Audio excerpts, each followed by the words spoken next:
Yan. So magandang araw, Bayang Pilipinas.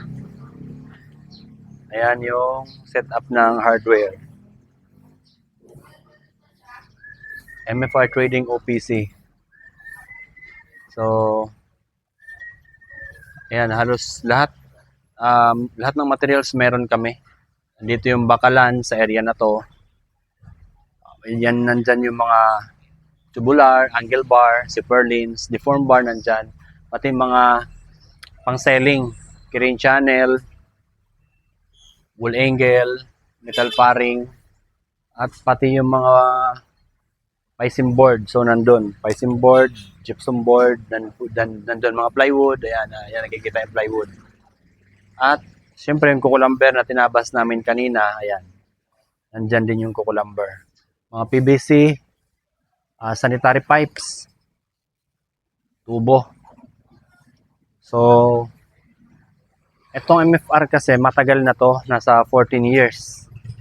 Kaya halos lahat ng materials meron kami. Kung hindi man ready available sa amin, in-order namin yan or pinapa-fabricate namin sa planta, maghihintay lang tayo ng araw kung ilang araw yung schedule din ng planta kasi yun kasi hindi na namin kontrolado kapag planta na. So, ano mga I-beams, mga malalaking pipes. Meron kasi nag-order sa amin ng mga malalaking pipes, 12, simula 12. PVC, sanitary at saka sewerage system na ginagamit sa mga nawasa. Meron po nag-order sa amin yan. Pag mga ganyan, meron po kami yan. Pero hindi ready available dito dahil PPO namin sa planta yan pag mga ganyan. At ayan, so ganito yung setup. Itong kukulamber, ayan. Sama ako sa nagtabas niyan kanina, nilive ko pa. So, kukulamber, good lumber, meron din po kami. Kindray. Mga kahoy po yan. At ang kaibahan ng kindray, siyempre yung mga pang finishing. Mga makikinis na klaseng kahoy yan. Ito namang good lumber sa kukulamber. Ang kukulamber, mga pang structural po yan. Ginagamit yan pang forma, pang runner, mga pang bakod. At ang good lumber naman na tinatawag, yun po yung wrap na kahoy, hindi po siya kukulamber. Meron pong Mirante, mahogany, Gemilina, iba-iba. Pero karamihan po niyan yung saba na kahoy, imported. So, lahat halos ng materials po ay meron kami. Ang pati buhangin, ayan, meron. Buhangin, graba, semento, hollow blocks, lahat na lang, lahat ng pangailangan sa construction meron kami. Pag kailangan nyo nga ng truck din, meron din po kaming truck. Nagbebenta rin kami ng mga surplus Japan na trucks. So, dun sa mga nakakilala sa page namin na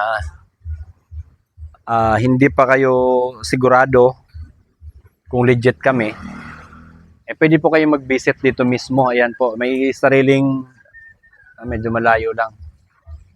May sariling sales po dito na naka-assign. At ma-accommodate yung mga inquiries ninyo, mga tanong ninyo, o kung may orderin kayo ay ready available, ready to assess po yung mga sales natin dito. At kapag doon naman sa online, meron kasi kaming online. So marami rin kaming sales para sa online.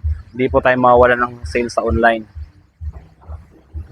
Pag may mga pangailangan po kayo na gusto yung sa online na lang, hindi na kayo pupunta dito, may mag-a-assist din po sa inyo. Message nyo lang po yung page ng MFR Trading OPC at may mga sales po na mag-a-assist sa inyo dyan.